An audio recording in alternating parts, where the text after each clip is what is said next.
और इस समय की बड़ी खबर चीन से बता दें आपको, चीन में 2 पूर्व रक्षा मंत्रियों को मौत की सजा सुनाई गई है। भ्रष्टाचार के आरोप में इन दोनों को मौत की सजा मिली है। वेई फेंगहे और ली शांगफू को मौत की सजा मिली है। तो देखिए, 2 पूर्व रक्षा मंत्रियों के ऊपर ये बड़ा एक्शन चीन में लिया गया है ताकि सारे लोगों के सामने ये नजीर आए कि साहब भ्रष्टाचार बर्दाश्त नहीं किया जाएगा। चीन में ये बड़ा एक्शन पूर्व रक्षा मंत्री के खिलाफ।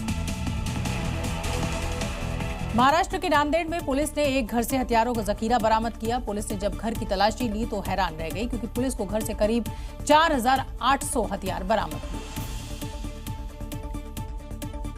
ये वो हथियारों का जखीरा है जो पुलिस ने एक घर से बरामद किया है। इन हथियारों में तलवार, कटार, खुकुरी और चाकू है। पुलिस ने बताया कि इन बरामद हथियारों की कीमत करीब 43 लाख रुपए है। इन हथियारों को जिसके पास से बरामद किया गया वो लंबे समय से अवैध हथियारों के कारोबार से जुड़ा हुआ था।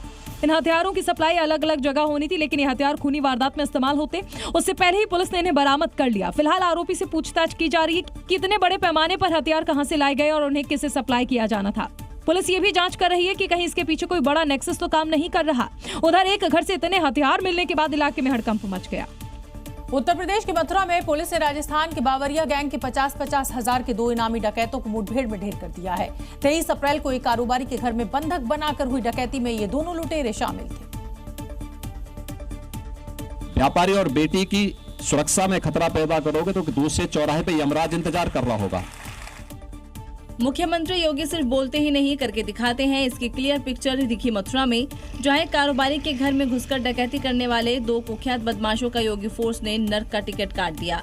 बावरिया गैंग के 2 डकैत धनवीर उर्फ लंबू और राजेंद्र उर्फ पप्पू को यमुना एक्सप्रेसवे के पास हुई मुठभेड़ में ढेर कर दिया गया है। दोनों मूल रूप से राजस्थान के निवासी हैं और सक्रिय बावरिया गैंग के सदस्य हैं।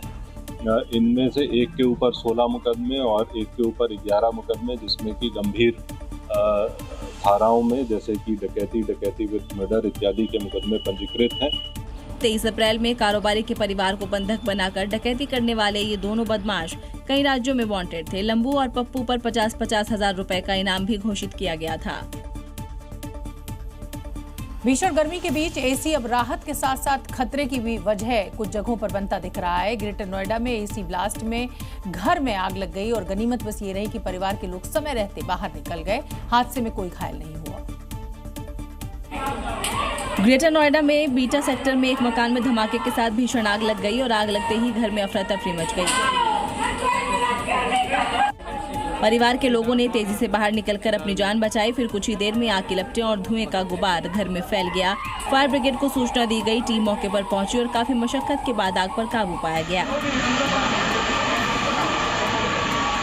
ये तस्वीरें देखिए कैसे घर का सारा सामान जलकर खाक हो गया है। ये घटना दिल्ली के शाहदरा हादसे की याद दिला रही है, जहां 3 मई को एसी ब्लास्ट के बाद लगी आग में 9 लोगों की मौत हो गई थी।